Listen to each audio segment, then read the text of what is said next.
are going,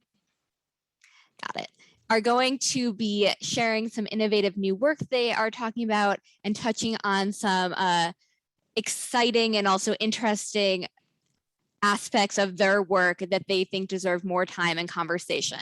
This is also an opportunity for any lingering questions that you have to be answered by Dr. Saldana and Dr. Ahrens in a pretty, again, casual discussion type of manner. So any questions, thoughts you're having, feel free to put them in chat, raise your hand. If there's a moment, you can unmute and turn on your video, and we're excited to hear from you. Dr. Kwanbach is also going to be help me moderate this conversation. And so anything that comes up, again, you can reach out to him. Dr. Saldana and Dr. Ahrens, you're welcome to continue touching on parts of that conversation we were just having, because I saw some open questions or thoughts in chat that I think actually are relevant as we transition. But I just wanted to formally welcome some people who are just joining us for this session that we are just starting. And also, I'm going to do our thank you slide now because I feel like people always have to jump off a minute or two early. And so I just want to say thank you everyone so much for attending the short course. We are going to be emailing you a post-course survey, which really does help us tailor for our future events. We spend a lot of time reviewing them and taking your feedback into consideration when we're planning future short courses and also future events. All the resources and recordings will be available soon. Any additional thoughts, questions, feel free to email us. And a really big thank you. We so appreciate all of the speakers and volunteers who have been with us the past 2 days. So at this point, I'm going to turn it over to our presenters. Thank you. Thank you so much, Felice, and thank you, everybody. I do hope that you're able to stick around. Greg and I do not have slides for this section. We were just gonna share some thoughts and some upcoming ideas that we have, some of which we've started and some of which are just the light bulbs in the brain right now. So I'll let Greg start. So I just want to echo Felice and Lisa. Thank you, everyone. This has been really fun, great opportunity to connect and talk through some issues. And there are lots of resources that are available after this that Wisconsin is making available, including recordings and slides and tools.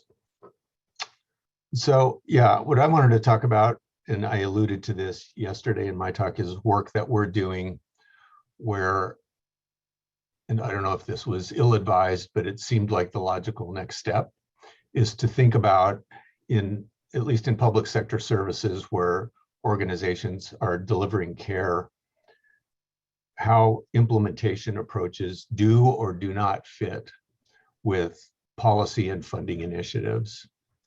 And I think I mentioned that, you know, the work that we're doing, and this is in the state of Oregon, we're sort of in the exploration phase with our policymakers while we're in the implementation phase with agencies. And, you know, for this project, it had been sort of upended by COVID and some other issues, and we actually switched the states we were working in. And so this engagement process has been really from the ground up. Not that it's ground up, but it's from the bottom up. Although sometimes I feel ground up by the process. So we've taken a much more exploratory perspective in understanding priorities, initiatives, policies of different stakeholders, all the way from legislation at the state level and state legislators, through sort of government and governor convened initiatives around behavioral health and around addiction treatment. There are now work groups and bodies like the Alcohol Drug Policy Commission that we're, you know, getting to know and interacting with, and trying to understand for the Oregon Health Authority and for the managed care organizations in Oregon, that's coordinated care organizations, what their priorities are, how they understand quality, how they think about quality care, and how they document that.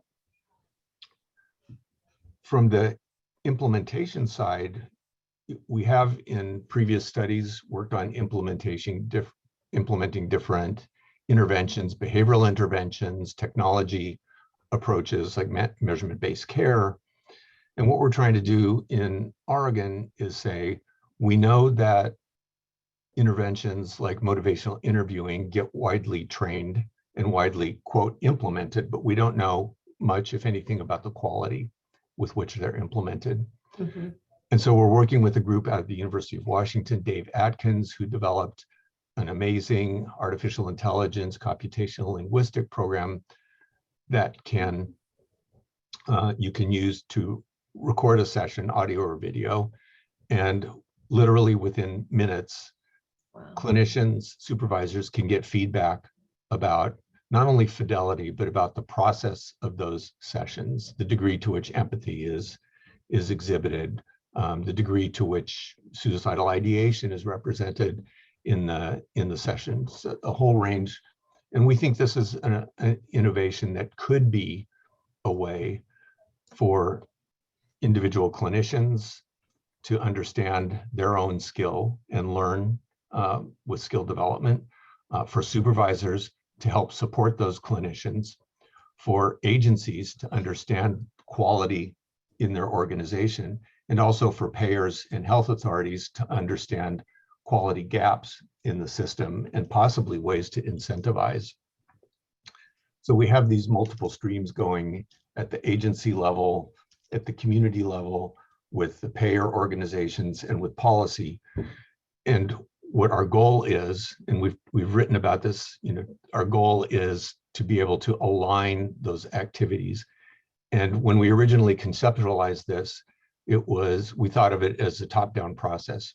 Well, of course, the health authorities and the payers will be able to say, oh, these are our quality metrics.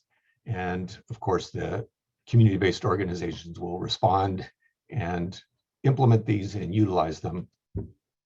But because it's been more of a ground bottom up, I'll use the term bottom up, I'll stick with that process, our role has morphed into one of being the brokers of alignment from policy to practice. And so while we thought we'd convince policymakers that this was a good approach, now what we're doing is implementing with agencies while we're having discussions with policy, and hopefully we'll have data that could be used to inform the discussions with policy about the utility, perceived utility, implementability, and cost effectiveness of these types of approaches. And cost is critical in this equation, because when we started to do this work, even when we were talking to NIDA about this, we talked about different interventions, like contingency management, motivational interviewing, cognitive behavioral therapy, medication-assisted treatment. All of these have costs associated. But we wanted to use a technology platform, and some of the technology platforms to support things, for example, like contingency management, were extremely expensive. Whereas the Listen, which is the name of this platform, LYSSN, is relatively inexpensive and could be supported in sustainment. And so we wanted something where we would support it initially so that agencies could try it out, how policymakers could see how it works, payers could see how it works, and then a decision point would have to be reached where, how will this be supported in sustainment? So we wanted an approach to quality that was economically feasible. So that's part of our thinking in all of this as well. So we're in the middle of this process. We have adaptation of the SIC that we're in the process of doing and collecting data on for this process. So we're working closely with Lisa. And also another key part of this is a cost assessment of the implementation strategy, which now moves beyond our leadership and organizational change strategy that we've been developing to saying, how do we take this just from the organization and what are those costs for the organization level, but also the activities that we're doing at the system level.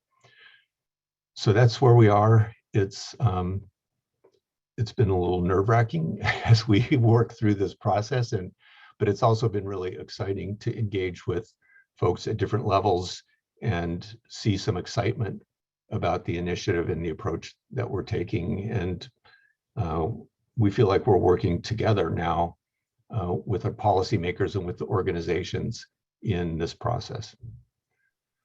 Greg, just from working alongside you a little bit on this project, I'm wondering, you were talking about, so for instance, the Listen platform can really help at a cost-efficient way to help bring quality and ensure quality in the sustainment phase.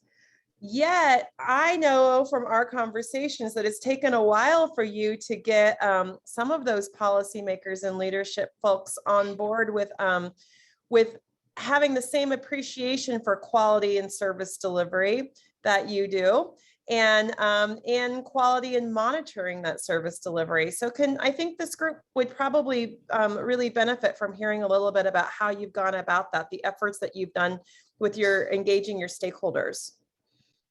Sure. Well, part of it is really doing some detective work and understanding that policy and payer context. And this varies from state to state. In Oregon, and Lisa is very familiar with this, Medicaid funds flow through the state, but the actual contracts for services come through the coordinated care organizations, which are the managed care organizations for the state. They make contracts with each of their provider organizations about services. But we believe that the Oregon Health Authority, the Alcohol Drug Policy Commission, the Behavioral Health Commission can have some influence through their policy perspectives about how quality is perceived and understood. And so we're trying to get a sense of that more and more, primarily from the payers. And our thought is, with a platform like Listen that now has an opportunity at a relatively low cost to have metrics for quality of motivational interviewing, for example, can that be a metric that is then incentivized? And it's interesting because Dave Atkins and the Listen folks have a project going in the United Kingdom where that's exactly what's happening, where quality can be demonstrated. The health service in the UK is agreeing to have a boost or an incentive where quality is demonstrated, a fiscal incentive where quality is demonstrated. We don't know how that's going to, if or how that could be done in Oregon, but it's something that we're talking about with the payer organizations. And again, it's been very exploratory. We've had to be very sort of respectful of the existing structures and processes that exist and not try to over-insert ourselves. We know this is probably one small thing on the radar of folks in Oregon at the policy and payer level, but we think it's innovative enough, and that's what we've been trying to sort of market and sell, that this is an innovation that could be beneficial both from the policy perspective in understanding services as well as at the organization level in improving care. And so building that buy-in, even from clinicians and therapists and counselors, it's are they willing to record sessions? Is this framed, and we are framing it in a way that it's really to help develop your skills and abilities. But there's also that potential of it being oversight that could be punitive. So we're walking that line at the agency level. So this is one where EPIS really comes into play, thinking about these outer context factors, these inner organizational factors, and within the inner context, those levels within organization, executive management, middle managers, clinic leaders, staff. How does this resonate or not with across all of those levels, and how things can be aligned within organization and then between outer context and inner context. So in a way, we're fulfilling the role, or trying to fulfill that role as a bridging factor between policy and practice. And it really is bi-directional. and I think, we came in thinking top down, but the way it's playing out is really bi-directional communication. So much so that, one of our agencies made a connection with their managed care organization, and that we're going to be really talking about how this project may work for that managed care organization, and initiating that discussion. So it really is bi-directional, and it's exciting to see that enthusiasm that hopefully will lead to supports that will lead to sustainment of this sort of QI process. And it's been interesting because we're focusing as much as on the QI platform as we are on the clinical intervention, which is a little different take on things. Yeah, and then just to sort of wrap this topic up real quickly, do you, when you're involving folks, your policymakers, your leadership in the process, how do you talk to them about balancing the research side of it? So what you're trying to have them participate in from a research project versus versus the real worldness. And so wanting to know if there's a question in here about wanting to know how you engage them in the policy making versus from the research. Yeah, so, and this came from actually one of the larger MCOs in the state, one of the directors of behavioral health. We were talking through these issues, and we assumed that, we could collaborate and talk through and work together. But the question that came to us is, what's the ask? What are you asking of us? So we're actually in the process of finalizing our ask document. What are we asking in terms of ongoing support for implementation support of, the QI and evidence-based practice, but also what's the ask in terms of the research project, right? So, the ongoing process is maybe having quarterly discussions about how things are working or not working out, how it fits.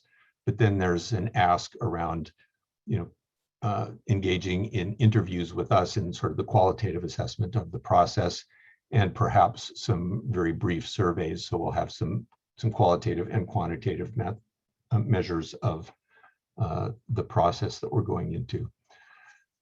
So, it is a burden, hopefully not perceived as a burden, but there is an ask that involves time commitment for staff at the health authority level, at the state, in these sort of commissions around behavioral health and addiction, as well as at the managed care organizations and at the organization level. So we're trying to be as clear as possible about the ask in that regard. I think that's what you were getting at, Lisa. Yeah, I was just trying to reflect on some of these questions. We've got so many great questions in the chat. And I will just say to that part, to that last question, for our work where we're working with leaders or system leaders or policymakers, it really depends. But from my standpoint, and I don't know if there's anybody from NIH on this call, but from my standpoint, I am always, my focus is we are there. It's a privilege for us to be there, to be able to do the research in these environments, but really these are real lives, real people who have real issues that they're trying to address. And so we always, just because a site has agreed to be a research site, doesn't mean that all of the individuals within that site are as enthusiastic about it. Hopefully they are, and we do our best efforts to help engage them in that process. But we definitely will still continue to use our evidence-based strategies and our evidence-based approach to help implementations get out there in the real world, even if it means that we're not getting surveys from every leader in the environment or something like that. Yeah, I think that's a great point. And, one of the things I just want to reflect back on when Andy and Jay were talking about there, we're talking about institutionalization. And I know that's a very sterile word, but in your work, Lisa, how do you think about that as you move through sort of the sick phases And is there a time when you feel confident that they're going to get to that, institutionalization, sustainment piece, and what signals that in your approach and the work you're doing now and with your current grants, and more broadly in terms of use of the SIC? Yeah, great. That's a complicated question, because my answer is not, I rely on technology a lot, Greg. And so we have, we have our predictive algorithms that are available, and I look at those. I'm checking those multiple times a week to sort of see how our different sites are doing, particularly if there are ones that are using more of a facilitative approach to their implementation with the SIC. But for me, I can look at pre-implementation. And so for me, if I can look at the quality of which somebody operationalizes and completes their pre-implementation, that's what provides the signal to me as to whether or not there's a chance that this program is going to be institutionalized within that environment.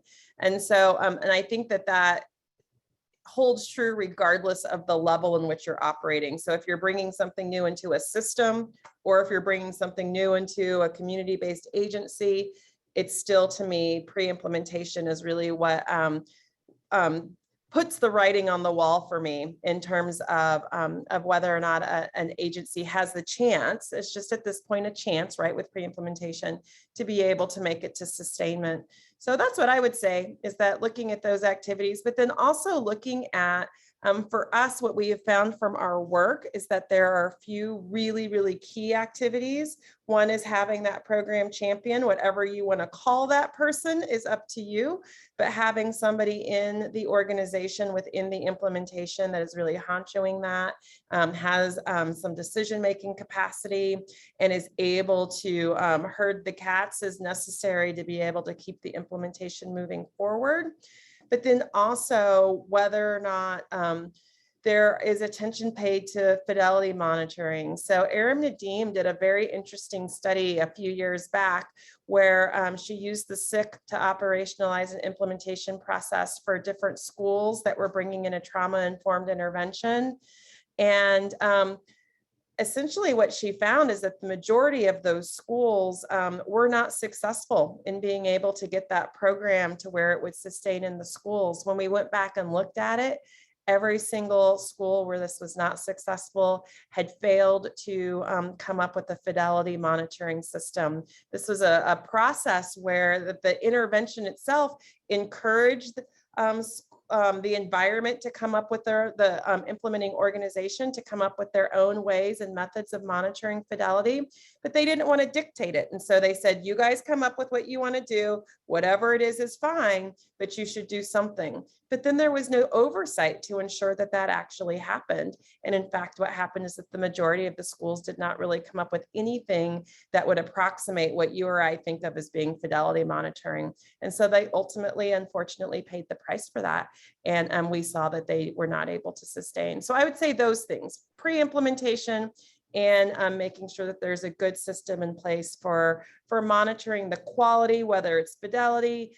I leave that up to you and what your implementation looks like, but some method for monitoring that we are in fact delivering the intervention as we had hoped, and that we are following the implementation process that we had hoped.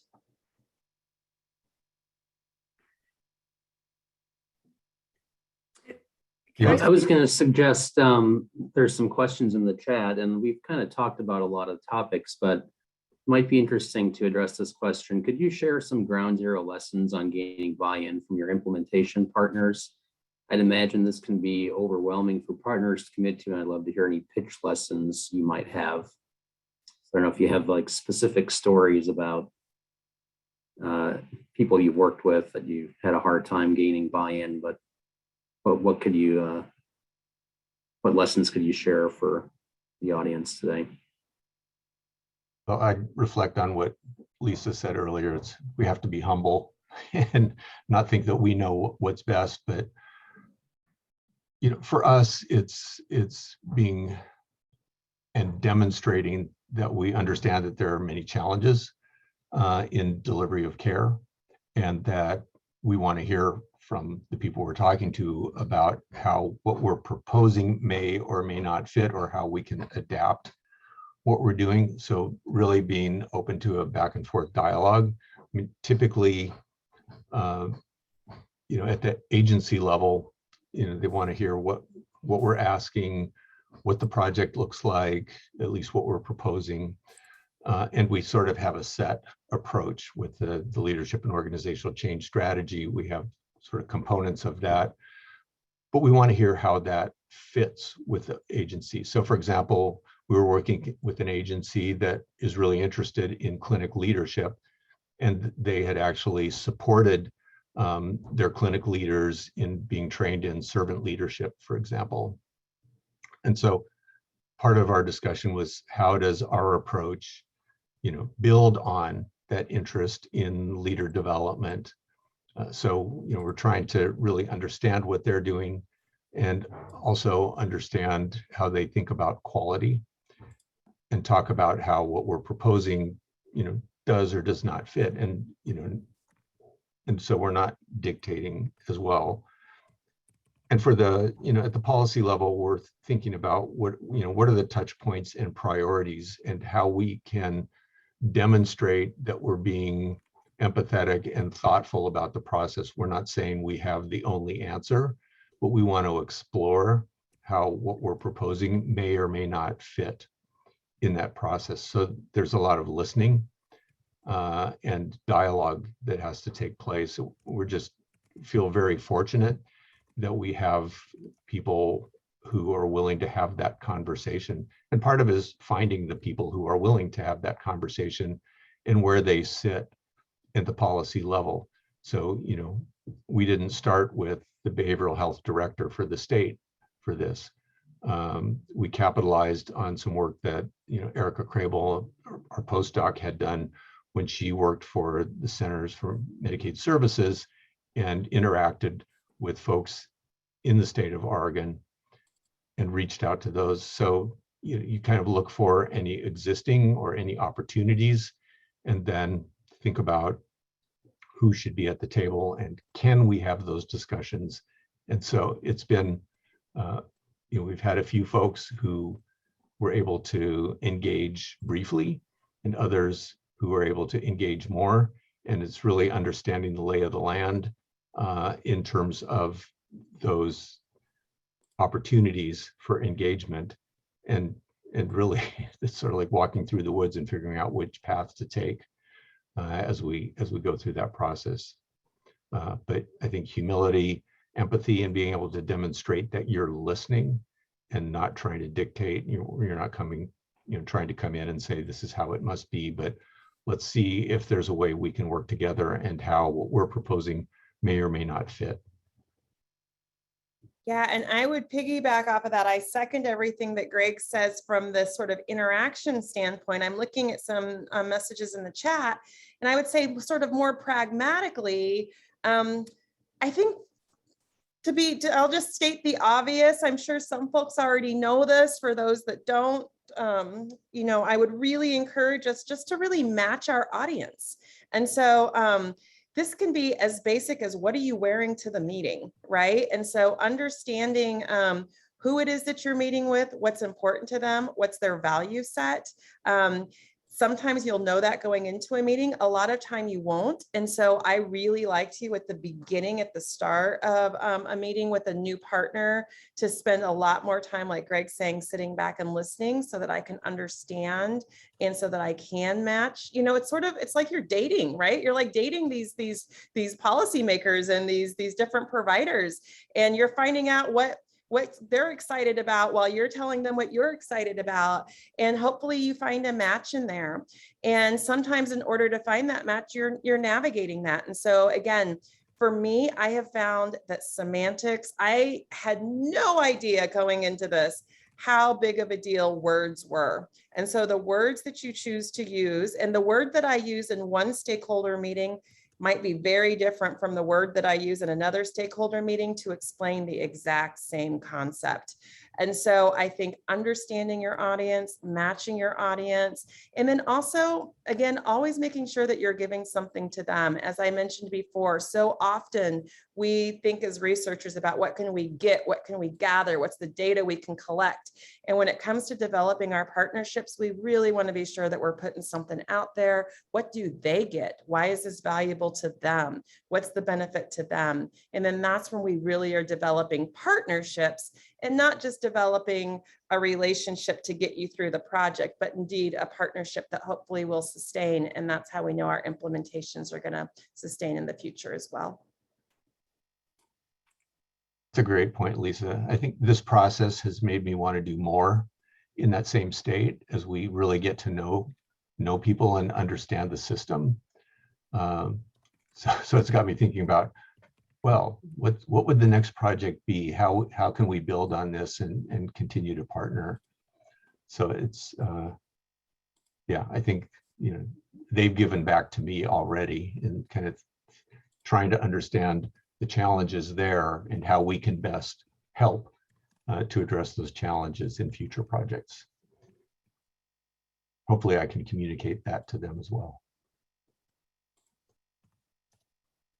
Then Andrew, I'm going to jump in here. I'm not looking at the chat, and I'm just going to say there's one emerging topic. I know that this is really great conversation, but I do want to get this part out there because I alluded to it a little bit in my talk earlier, and that is our new assessments of outer context.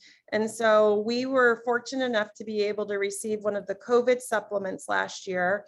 And with that, my team, this work has been led by my team, who is just amazing, but a lot of the coding work that has been done for this particular part of the project has been led by Gracelyn Cruden, who is, again, a junior member of my team, and who's really been focused on helping understand more and dig deep into that pre-implementation process. Well, of course, part of that is understanding the context in which we're operating and the fact that things are changing really quickly.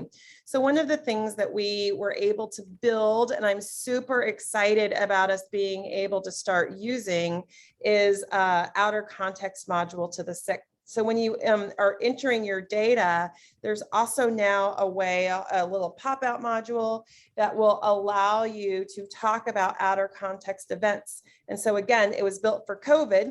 And so we have it built so that you have your seminal event. So you have your COVID event that happened, but then there might be a policy at your local state that was put into place where, social distancing mandates, for instance. And so at that point, a lot of people close down their brick and mortar shops, and then they're operating from home. And so the impact that might have on an implementation. There are other things. So then going back to the office, so then having to transition back, what did that do for your implementations? So we built it for COVID, but you can imagine all of these other outer context events, right? So you have, like the Affordable Care Act, gets enacted, or right now in child welfare, there's the Family First Prevention Services Act that's being enacted, where all of these federal funds are being redirected in different ways. We have things that happen in hospital settings where you might have a unit that has finally just now been able to implement the thing that they've been trying to implement for the last 2 years, and voila, there's like a new thing, a new gold standard practice that needs to come in there. And so with all of these different changes that take place, we really wanted to make sure that we could understand the different types of changes and outer context changes. And so we are using, if you go to the EPIS website, we are using the definitions for their outer context sort of buckets in our work. And we're using that to be able to now, hopefully we're going to collect enough data that we can do some of the same things that I showed you that we're doing with the SIC. So ideally, if we have enough data from enough users, we will be able to say something such as, when you have a change in a funding schedule and it happens right at study launch, you can expect that this is going to impact your implementation by X number of months, or you might have to now adopt or revisit X types of activities. So these are all unknowns to us, but I think the fact that we have the assessment module built and that we have started collecting data, it is live, it is there for folks to use if you are SIC users. So yeah, so I'm very excited about that and what it might be able to help us or tell us as we are, going further with operationalizing the implementation process. But then, like we've been talking about the last 2 days, really looking at how EPIS and SIC can complement one another and how understanding these outer context factors might impact that. So I don't know if folks have thoughts or questions about that, but I just wanted to make sure that I had the opportunity to get that out there. Thanks, Andrew. Yeah, I have a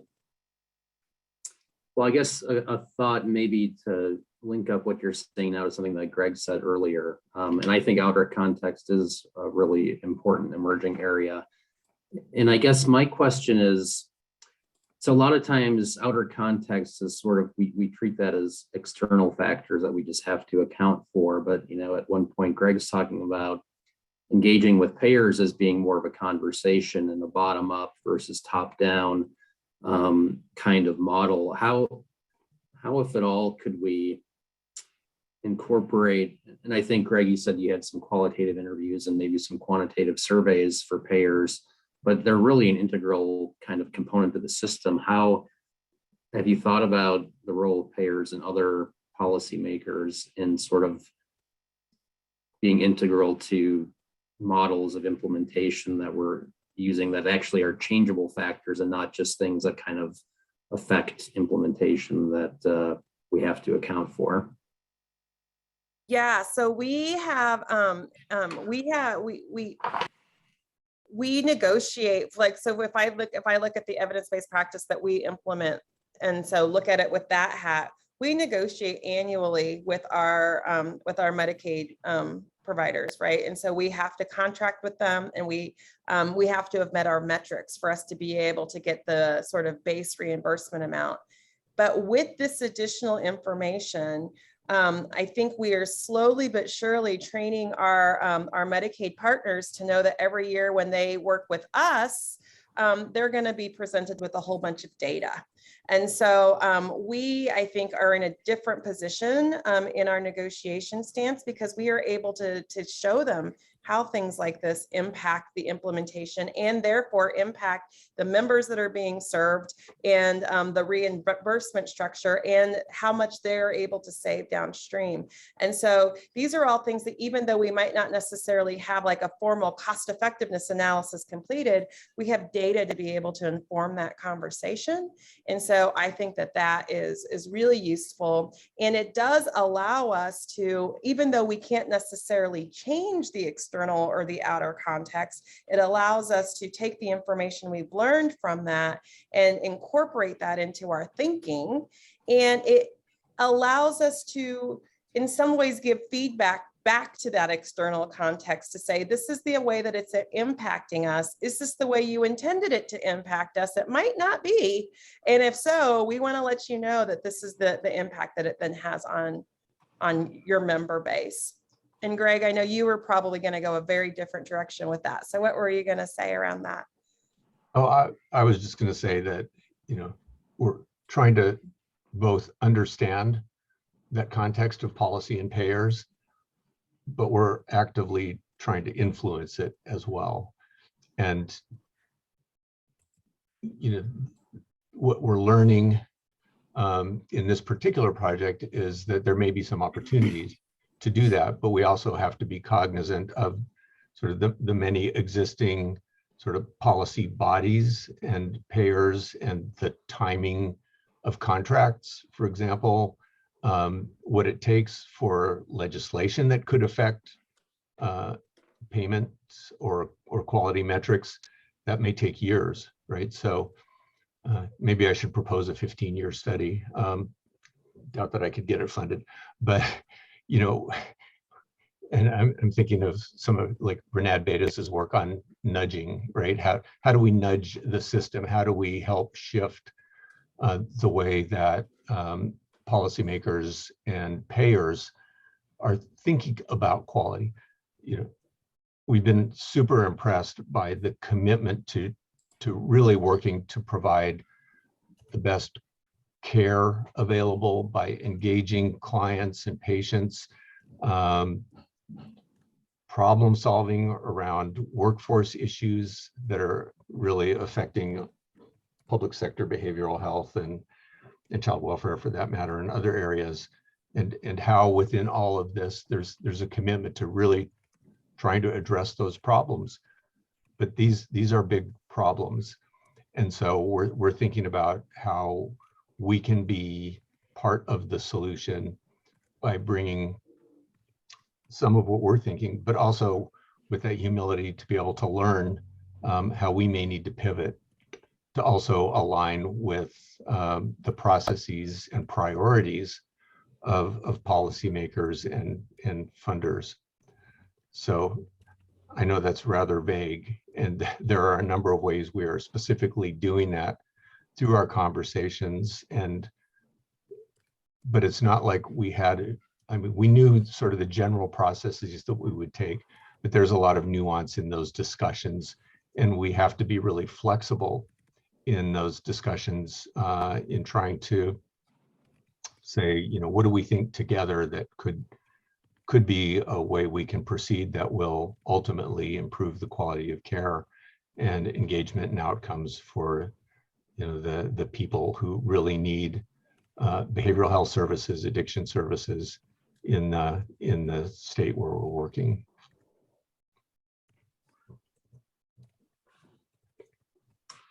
All right. Looking through the chat, there's a couple of other questions that I want to hope we can get to in our time remaining.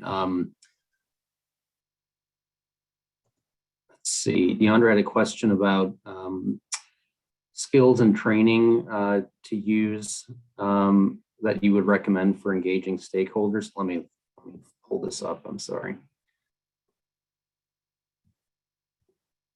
Maybe if someone else can read it. I lost that comment in my chat at the moment, but hopefully you saw that one. Okay. Do you have any recommendations or skill areas that grad students should work on developing in order to best partner with collaborators and systems to do these types of studies? Anything you feel you wish you had learned earlier on in your career?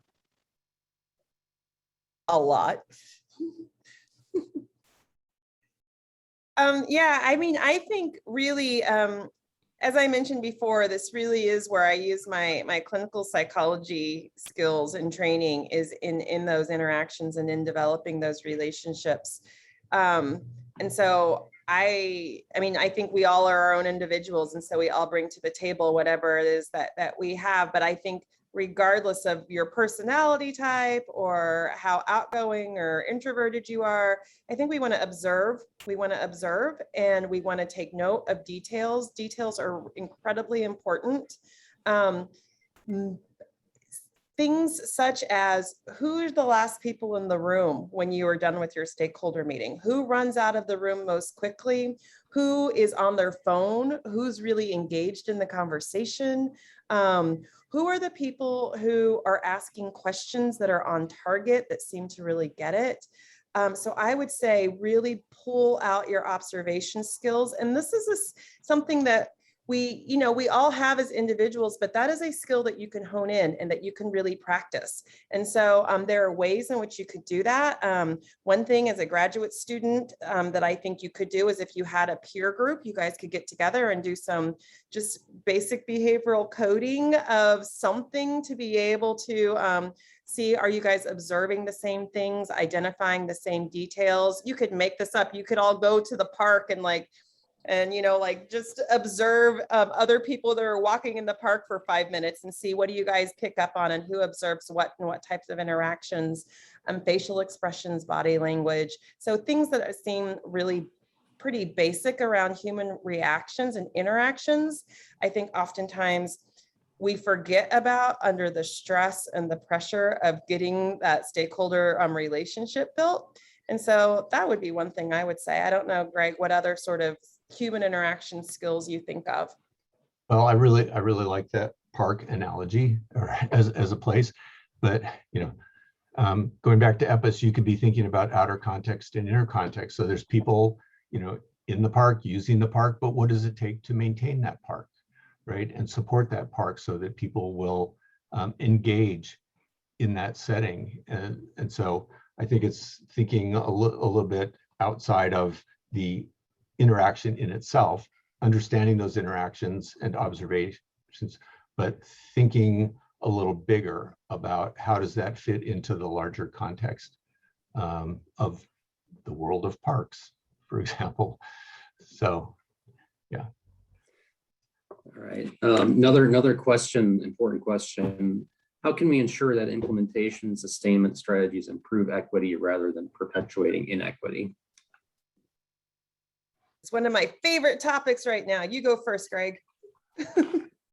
Yeah, I mean, I know that we've been thinking about that and how EPIS, thinking about equity at policy and equity, within organizations, and are there bridges? So in one of our projects funded by the WT Grant Foundation, where it's a collaboration partnership with a large child welfare system, one of the things we're working on together is, what's needed? How do you implement an anti-racist child welfare system?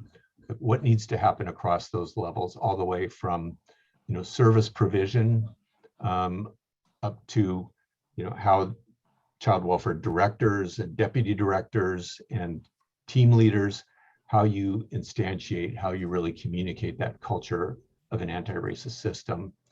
And within EPIS, there are, I think, different levers, different constructs that could be utilized in supporting that. But one of the things we're really thinking about is, those bridging factors again. If a child welfare director says, oh, we want an anti-racist system, what are the specific steps? What are the specific strategies?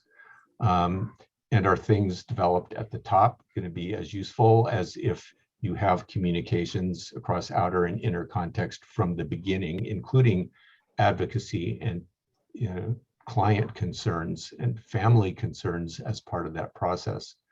So we're thinking of it broadly also in terms of EPIS framework, but thinking about what processes need to be utilized to help create the strategies to make the system anti-racist and more equitable.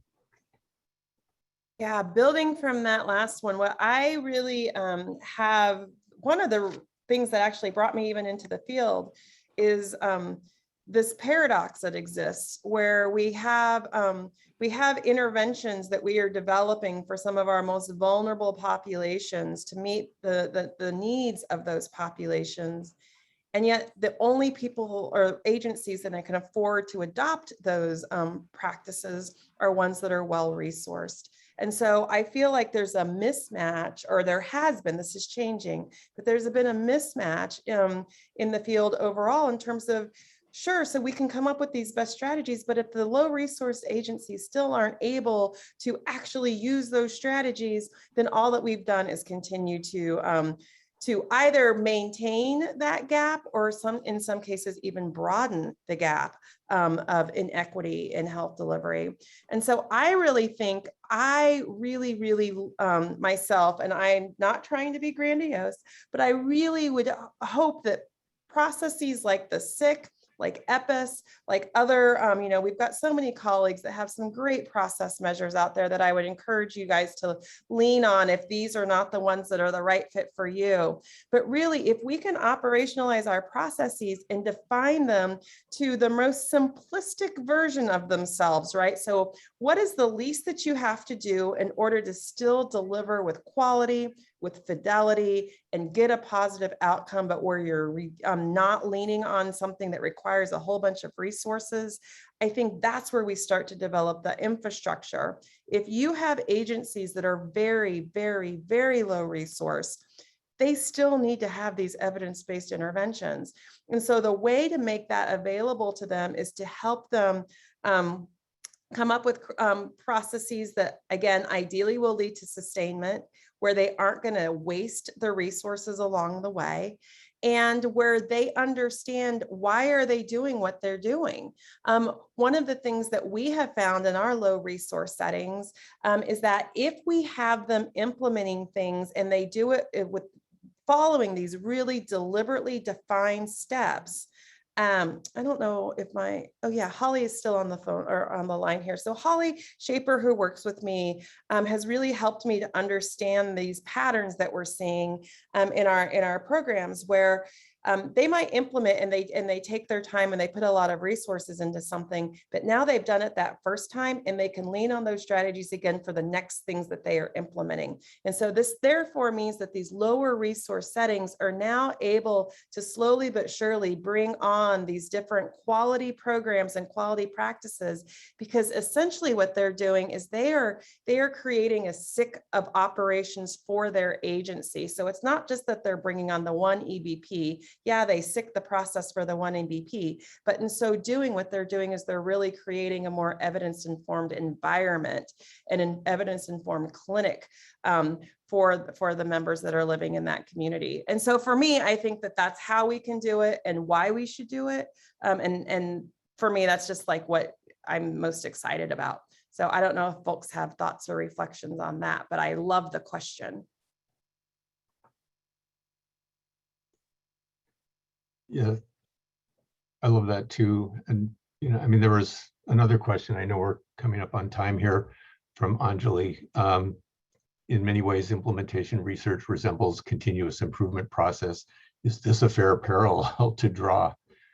If so, aside from carefully monitoring fidelity, how do you navigate potentially drawn out circuitous route to reach end goals?